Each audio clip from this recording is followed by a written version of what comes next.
Okay, great. Good morning. I'm Ann Mayer, the Executive Director of the Riverside County Transportation Commission. Thank you for being here this morning, and I'd like to make a special thanks to those of you who are joining us online. Thank you for joining us to have a conversation about what we're doing with the 91 Steer Clear. Before we get started, I'd also like to thank the City of Corona and the library for letting us use their facility this morning, and also acknowledge Mayor Jason Scott is here today, as well as Council Member Karen Spiegel. So thank you very much to the City of Corona for their hospitality. So our goal this morning is to provide some detailed information on the upcoming 91 Steer Clear campaign. We'll be closing the 91 freeway for an entire 55-hour period. We're going to be going through the details of that closure, provide additional information for those of you who are here as well as those of you who are online, and then we'll be having a very brief question and answer period as soon as we're done. And then we've also got a lot of our staff members and experts here in the room to be able to answer individual questions after the formal presentation is over. So with that, we'll get started. I'd like to introduce David Thomas. David Thomas is the project manager, the RCTC project manager for the 91 project, and he'll be providing additional details. David.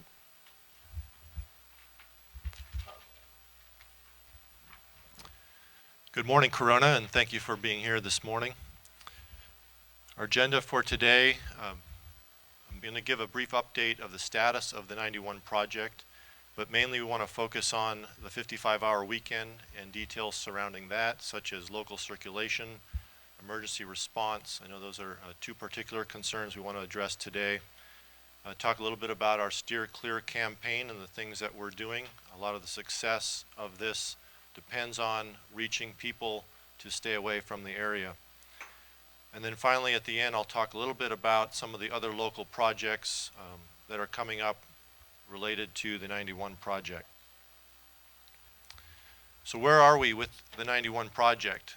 We're approaching about a 60% complete with construction. The major construction works on this project started in July of 2014, so a year and a half ago. We've been making great progress. The project is still on schedule for opening in 2017.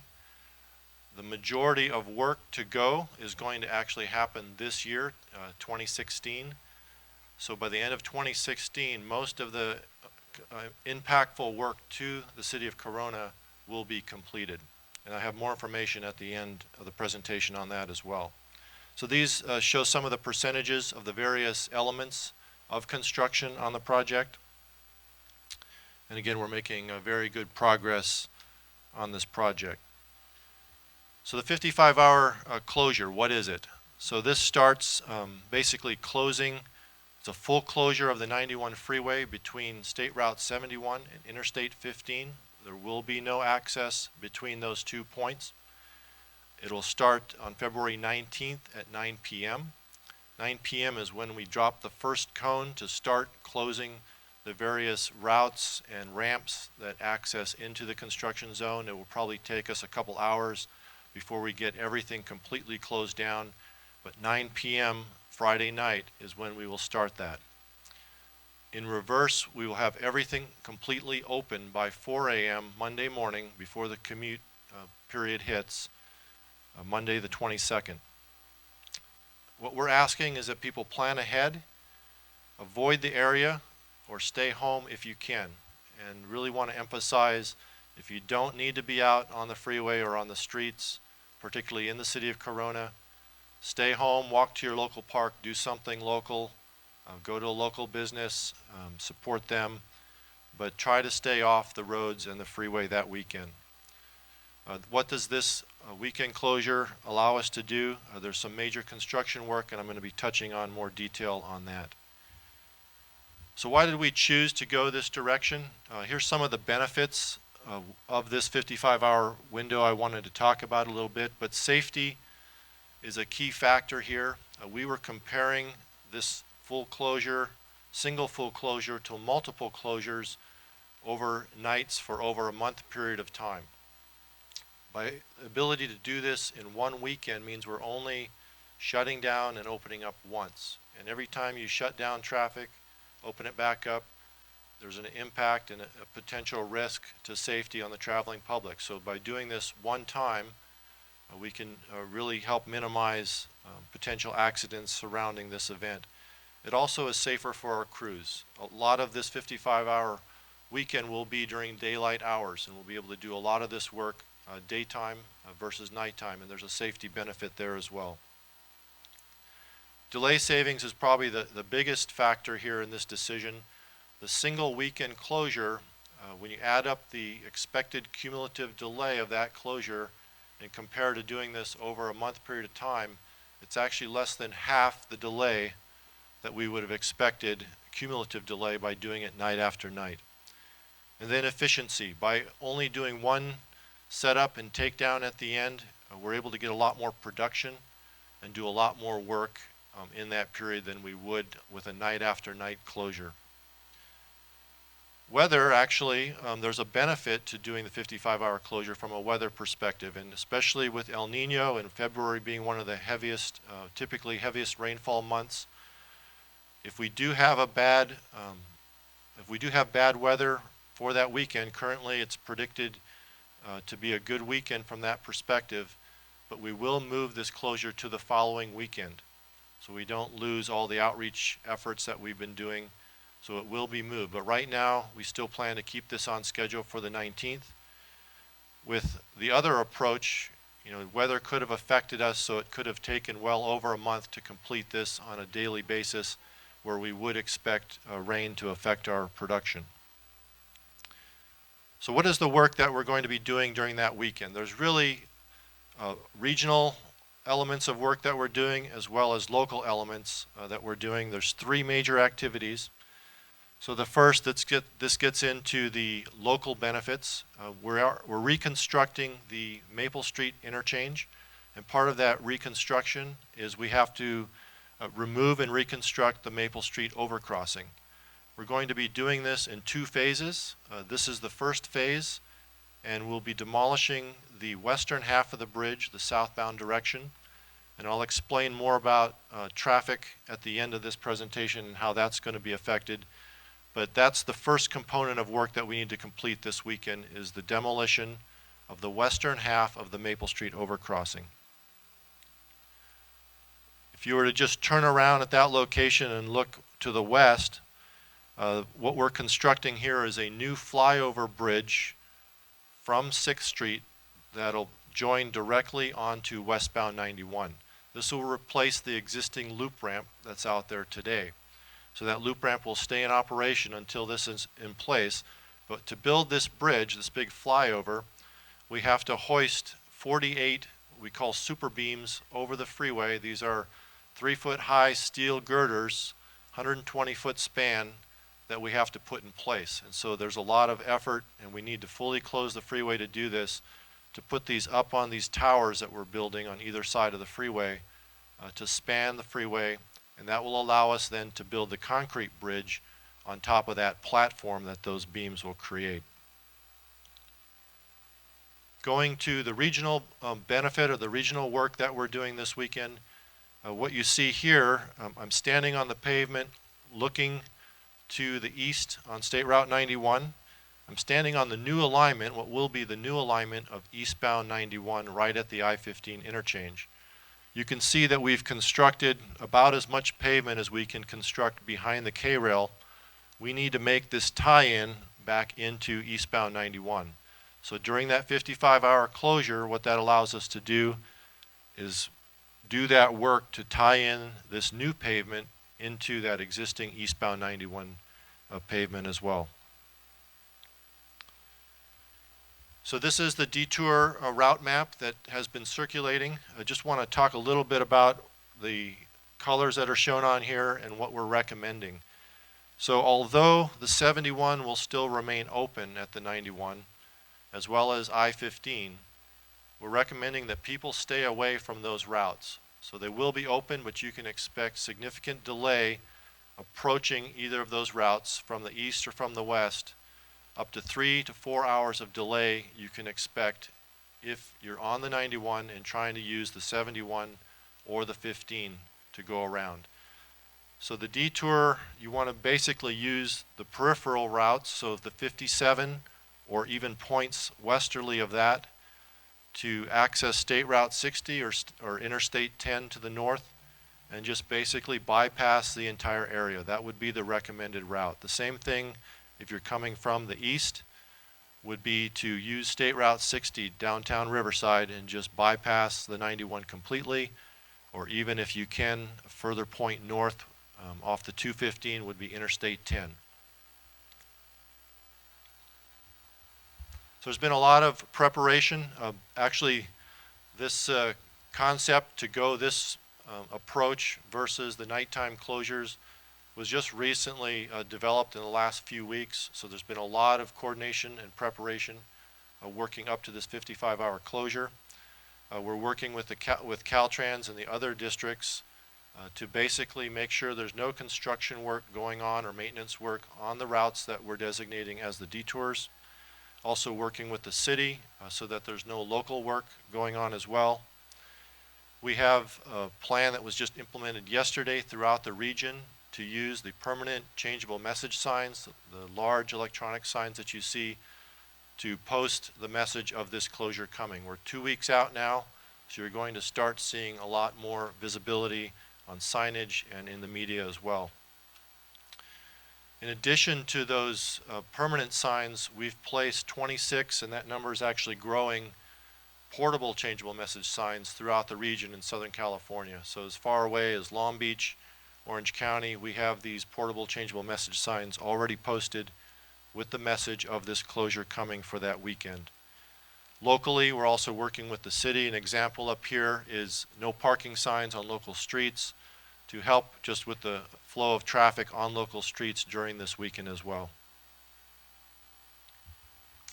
Emergency response has been a big part of our coordination. We've had multiple meetings already, both with the local emergency responders within the city of Corona, fire department, police department, ambulance services, as well as more regionally, working with those emergency responders and working up a plan. We will have a route map for emergency responders. They will be able to drive through the freeway even though it's close to the public. We are going to have a lane open for emergency responders through the project so that they can get to where they need to go. So you can rest assured that emergency responders are going to be able to get around. They'll be able to utilize ramps that we have closed within the city as well as through the corridor to get to other locations. Working with the school district and transit operators as well to make sure they know that the closure is here and the routes that they can use. FSP is Freeway Service Patrol. We are looking at, actually we're increasing the FSP for that weekend to be on the detour routes. So not just within the corridor. We want to make sure the detour routes are also kept clear of accidents as quickly as possible, and we're increasing the Freeway Service Patrol to do that. The city is setting up, having additional staff over that weekend, basically at their communications center to also help address questions that might come up over the weekend. We have our normal project helplines that will be fully available, but in addition to that, the city is also setting up a communications center. So the contingency plans we have in place, we have both construction contingencies, extra equipment, and staff available to make sure we get the work done, but there's the traffic contingency side of that as well. So what that means is as we're monitoring traffic and the delays are getting very significant, we'll have different sign messages that we put up to detour people around to use different routes. We'll also be closing certain ramps and connectors as we need to help filter the amount of traffic that's actually coming into the corridor when it's needed. And so there'll be full-time staff over that whole weekend at our traffic operations center that will be monitoring traffic and making those decisions when they need to be made. So this is a map of local streets and basically the question of what to expect if I'm a resident in Corona and how am I going to get around. So I want to just spend a minute on this. Basically, Corona residents are already familiar with what traffic looks like on a normal weekday during peak periods on local streets. That's what you can expect for this weekend. So With that expectation in mind, this map shows the orange routes, which are the ones we expect to be congested. We don't want people to be driving through and cutting through the city, but we're going to be ready for it and plan for it anyway. So these are the normal routes, starting with Magnolia Interchange on the east limit of the project and Green River Road Interchange on the west end. Both of those interchanges, all ramps will be open, so we're not closing any of those ramps. But we can expect that traffic is going to try to find their way with the tools that they have to get through, the mapping tools. People will try to find their way through the city, and so we should expect that and be prepared to address that. We'll have traffic directors at key intersections along these routes, so you can see the black dots. We're also going to have additional traffic directors on standby to direct at intersections where we need to deploy them during that weekend. The city, at their traffic management center, has cameras on many of the intersections within the city limits, and so they'll be adjusting signal timing on the fly from the traffic operations center to try to move traffic through the city as quickly as possible. They're very accustomed to this because they deal with it on a daily basis with the commute through the 91. I want to just talk about what ramps will be open during the 55-hour weekend for local traffic to get onto the freeway. If you do need to leave Corona and go outside the city, there are a couple ramps that are going to be available to you. So I mentioned Green River Road interchange. That interchange remains open. The eastbound or the westbound Surface Club on-ramp will remain open. That'll be kind of your first point to head to the west, would be from the Surface Club on-ramp. The 71 northbound connector is still open, so you'd be able to access the 71 or westbound 91 from that point. In the eastbound direction, there'll be two on-ramps in the city that will be open. The Paseo Grande eastbound on-ramp will remain open, as well as the Lincoln eastbound on-ramp. There'll be two options for heading eastbound 91 from the city. Interchanges and ramps to the east of us, for the most part, will be open. Again, we have the contingency plan. We might start closing some ramps as we need to help manage traffic flow. One specific ramp, though, that will be closed is the westbound McKinley on-ramp. We don't want additional traffic to just enter into that queue because all of that traffic is going to be funneled to I-15 North or I-15 South. We have a hard closure of the 91 at that point, so we will be closing the westbound McKinley on-ramp as well.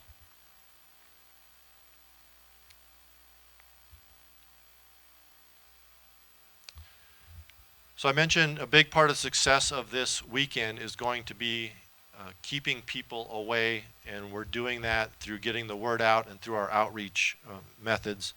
We had a media briefing a week ago where we really kicked off this campaign. The news picked it up, so it's already been on TV, television, radio. We had a news conference, radio advertising. Even though the radio is picking it up, starting from now until the closure, this 2-week period, we're going to hit really hard with paid advertisements. You'll hear it on the radio and through the weekends as well as weekdays. News releases, just some of the other things that we're doing. Probably some of you have seen the billboards along the 91 corridor where we already have our steer clear message up on those billboards. So we have 4 paid billboards within the corridor right now. The mobile device marketing, there is a push technology as we get closer to the weekend where we are going to be pushing a message out to cell phones reminding people to stay away from this area during the closure. There's a way that they actually can determine people that have driven through the corridor in recent days, and based on that data, we can push that information out to those people that have been using the 91. Other things that we have available that we've been using as part of our campaign, of course, our website at the end of the presentation. I'll provide that link. That is really the best way to get information. Various things you're seeing today, including this presentation, will be posted on that website. We have a helpline there that we answer. You can call 24 hours a day, and we will return that call. Social media has been a great resource to help spread the message. That takes on a life of its own and really helps get the message out there. And we're also monitoring that and trying to keep the messages that are going out accurate. There's a 91-second video also up on our website which provides information about this upcoming closure. I'd recommend that people take a look at that 91-second video. FAQ, frequently asked questions about the closure. There's a bulletin on that as well. I've mentioned the signage that we're using with the changeable message signs to get the message out there. The last bullet up here, just want to encourage folks within Corona to stay local and shop local. This is a time when we know that businesses are going to be hit hard because the normal traffic that comes through won't be there on the weekend. So if you can walk across the street to that close by restaurant, or just basically try to give your business here locally in Corona, that would be greatly appreciated. I do want to announce a promotion that we have with Metrolink. This was just released in the last couple days, but during the 55-hour weekend, the Saturday and the Sunday, the 20th and the 21st, there will be discounted fares to utilize Metrolink. So Corona residents can still get to the Metrolink stations if you want to go to the beach for the day, for example. We're advising that you stay home if at all possible, but if you do need to get out of Corona, Metrolink would be a good option for that. So both the 91 line and the IEOC lines will provide this discount. The normal fare is $10 each weekday, and there will be a 2-for-1 offer for that weekend. We're also doubling the number of trains that will be available during that weekend. So there will be a lot more frequency than usual, and hopefully that'll help folks use that option. So I want to talk about Maple itself and what that's going to look like. I know for local residents this is of particular concern, but starting this weekend we will be reducing the lanes in preparation for the upcoming demolition work. So this weekend, February 12th, Maple is going to go to only 2 lanes northbound. There will be no southbound access available over the bridge. I have a map that will show that a little bit clearer. And then we have a detour that we're recommending for trucks and a separate detour that we're recommending for cars, passenger vehicles, to get to the south side of the freeway if you're coming from the Maple area on the north side of the freeway. So this is a map that kind of shows that localized area. You have the Maple Street area on the right, on the left, and then the other interchanges, Lincoln on the right.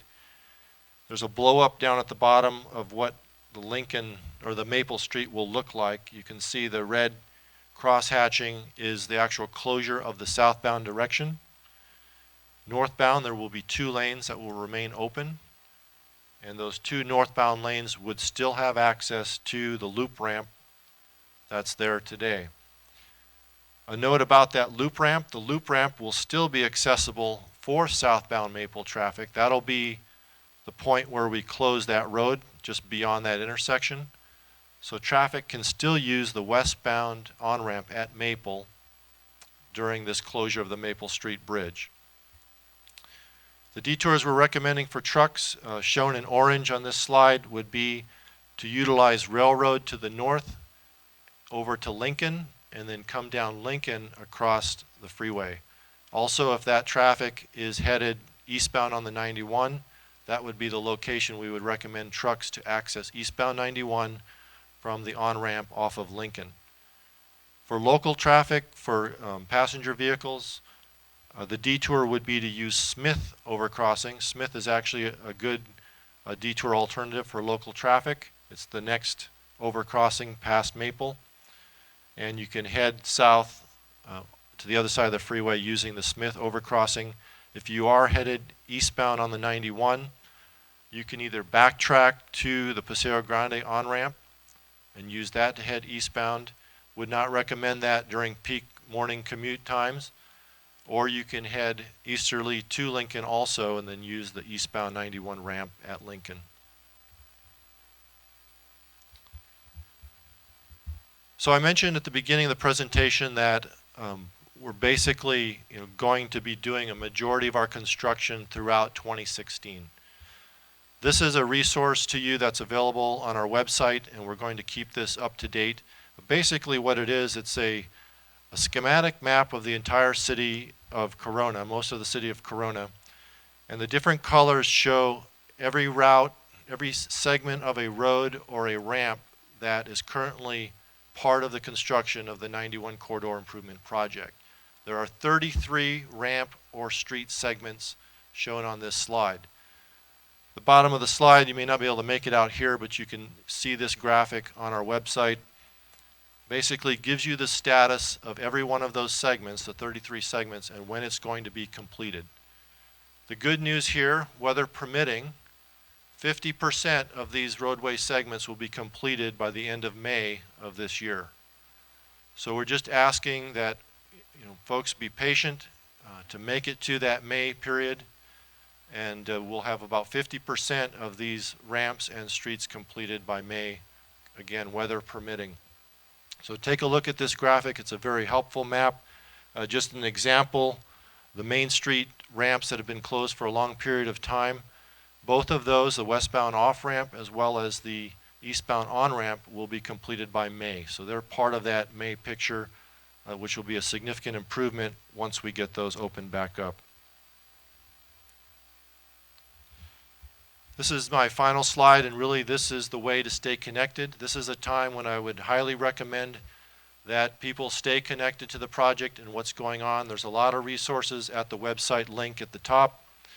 Also want to point out at the bottom, we're going to have staff that's here at the end to answer questions. If your question doesn't get answered here, or if you're part of the webcast and want to ask a question, at the bottom we have an email address where you can submit your question to us as well, and we will respond to that. But we'd like to turn it back over to Ann here to wrap things up. Thank you, David, and thank you to all of you who've joined us here this morning, and for those of you who have joined us online as well. We hope that you have found this information helpful. And again, a reminder, the weekend of February 19th to the 22nd, steer clear of the 91, plan ahead, avoid the area, and if you can, stay home. Again, thank you for being here today. We'd be happy to answer a couple of questions if those who are here with us have some. If not, we'll be able to break, and we've got experts around the room able to answer your individual questions. So I'll open it up if anyone here has a question. Yes, sir.